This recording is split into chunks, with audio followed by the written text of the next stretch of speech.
ఏ చెట్టుకి? ఈ చెట్టుకు పోద్దురా. ఇక్కడ ఈ చెట్టుకు పోయి, ఈ చెట్టుకు పోయి, ఈడ ఈడ చెట్టుకు పోయి. చూడు, చెట్టుకు పోయకుండా ఎక్కడంటే అక్కడ పోసేస్తున్నావున్నా. చెట్టుకు పోయాలమ్మా.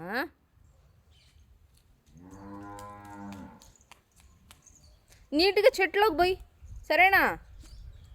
చెట్టు మీద పోయమా. కాలుగా అయిపోయిందా? అదేం కాదులే, మళ్ళీ లాస్ట్లో కడుక్కుందులే. రాజులు వశిష్టమ్ముడు, ఓయ్ చాలే, మళ్ళీ లాలు వేస్ట్ చేయకూడదు నానా. వశిష్ట అప్పుడు ఈ చెట్టుకు పోయిమా. లాలు వేస్ట్ చేయకూడదు నాన్న. చెట్టుకు పోయాల. అవి ఆవులాలు కదా, మరి ఆవు ఎట్ట అవుతుంది మళ్ళా?